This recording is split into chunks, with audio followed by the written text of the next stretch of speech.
유정복 인천시장, 강기정 광주시장 두 분 나와주셨습니다. 환영합니다. 안녕하십니까. 일단 유 시장님, 판도라 평소 자주 보시죠? 제가 사실은 이제 뭐 우리 강 시장도 느끼시겠지만 시장이 워낙에 바쁘다 보니까 자주는 못 보고 그러나 이따금 이제 판도라를 볼 때는 아주 흥미진진하게 보고 있습니다. 아니 시장님은 판도라에 오랜만에 나와주셨잖아요. 충무로 네. 시대 이후에 처음 왔습니다. 어떻습니까? MBN의 판도라. 저를 시장 만드는 1등 공신 아닙니까? 제가 좀 강했지 않습니까? 우기다가 뭐냐고! 우기다가 뭐야, 우기다가! 정상적 감사가 어려우므로 잠시 감사를 중지합니다. 이 강한 강기정의 이미지를 판도라를 통해서 부드러운 남자로 만들어줬어요. 그래서 저는 뭐라 할까 늘 아무튼 저거 내 방송인데 이런 느낌이죠. 그럼 그만큼의 애정을 갖고 계신. 그러니까 제가 두 분을 좀 찾아봤더니 네. 엄청난 평행 이론이 있더라고요. 평행이론. 네. 공통점이 많습니다. 일단 17, 18, 19대 내리 삼성 국회의원 지내셨고 네. 그리고 한 번의 고배가 있긴 했지만 어쨌든 재도전 끝에 재선, 조선, 현재 광역단체장 자리까지 그리고 또 대선 캠프에서 두 분이 선대위 직능본부장을 함께 지내셨어요.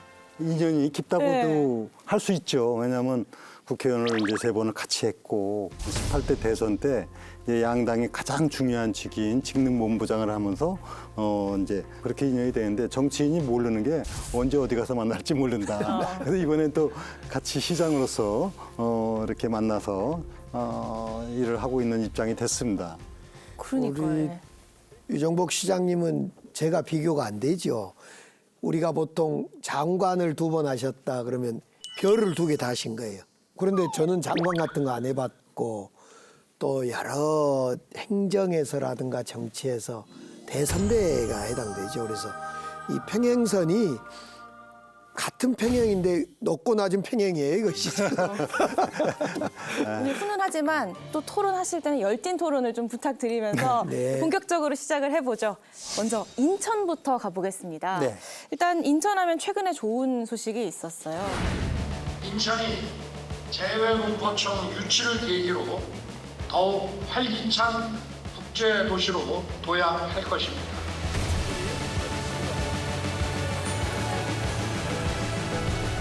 천만시대 인천! 초일류 도시 인천!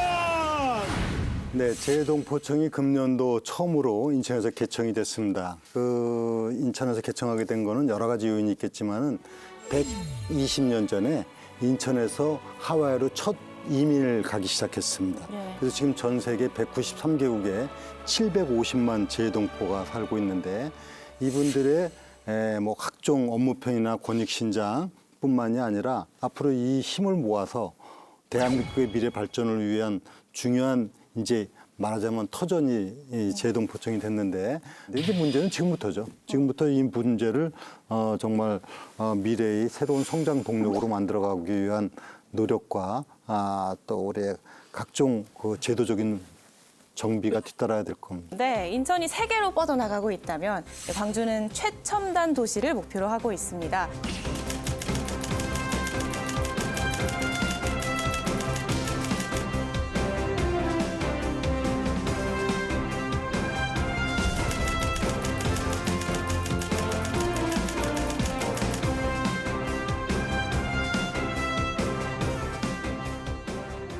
그렇습니다. 지금 2017년부터 준비된 AI 집적 도시를 만들고 있습니다. 그래서 그 중심에 국가 AI 데이터 센터를 거의 다 만들었습니다.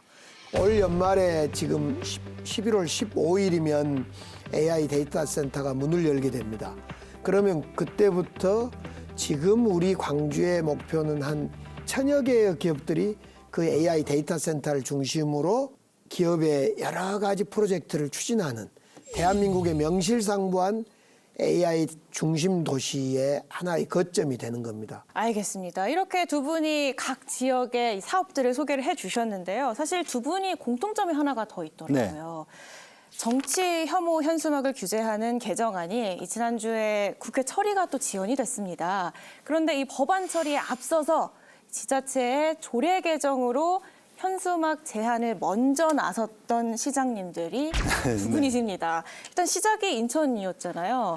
행안부에 제동에 있었는데 전직 행안부 장관으로서 제가 염려되는 점은 없었나요? 강 시장님하고 같이 국회에서 활동도 하고 그랬는데 이게 지난해 국회에서 5개 광고물법을 개정하면서 소위 말하는 정당 또 각 지역의 그 위원장, 국회의원이나 위원장이 제한 없이 현수막을 걸 수 있도록 하는 법을 개정을 한 겁니다. 예. 그것은 사실 헌법에서 정한 평등권에도 위배되는 사실 정치인 특권적인 문제입니다. 또 하나는 뭐냐면은 이것은 내용적으로 볼 때도 정말 비방과 선동으로 도배를 해갖고 짜증이 나는 상황이 돼서 이건 잘못됐다. 그래서 여러 차례 제가 정부나 정치권에 얘기했지만은 이것이 제대로 이행이 안 돼서 인천시에서 처음으로 조례를 만들어서 이것을 규제를 한 겁니다. 예. 지금 광주를 비롯해서 전국의 시도가 지금 조례 제정을 해서 아주 그 후진적인 민낯이었던 현수막이 전부 다 제거되게 된 것은 정말 저는 큰 보람을 느끼고 네. 우리 강 시장님 거기서 또 제일 또 앞장서 이런 인천시 입장을 그러니까요. 이게 같이 동기해 전국적인 주셨어요. 움직임으로 확산이 되고 있는데 그 중에서도 또 앞장서신 네. 게 강 시장님이에요. 이건 크면 크고 적으면 적은 문제인데 우리 인천시장님께서 이걸 치고 나가신 거예요. 저는 정치라는 것이 그렇게 막 거창하고 큰 것만이 정치 영역이 아니다. 그런 점에서 인천시장님께서 제대로 정치를 해주셨다고 보고 어느 날 시민들이 그런 거예요. 아니 왜 강기정 시장이 새로 시장이 되더니 플랜카드가 이렇게 난립을 하냐. 예. 왜 이걸 단속을 안 하냐 그런 거예요. 그래서 알고 보니까 이 법이 바뀌어서 이랬다는 거예요. 어떻게 하지 하고 있는데 우리 유정복 시장님이 치고 나간 거예요. 이건 맞지 않다.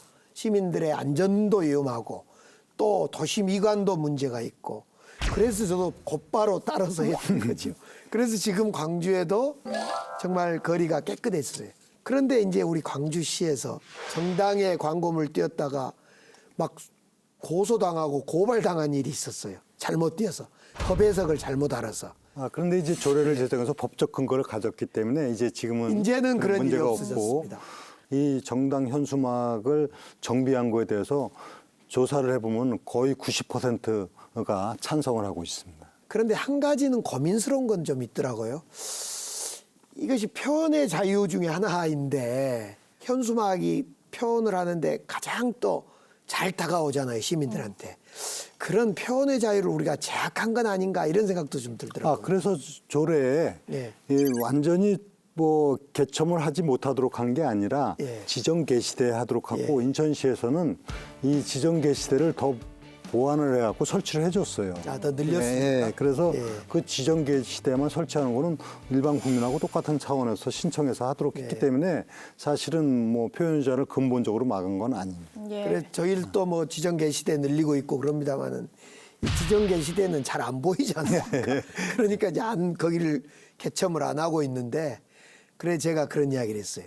지정 게시대가 안 보인다는 것은 자동차 중심 문화 때문에 안 보인다. 걸어 다니면 지정 게시대도 잘 보입니다.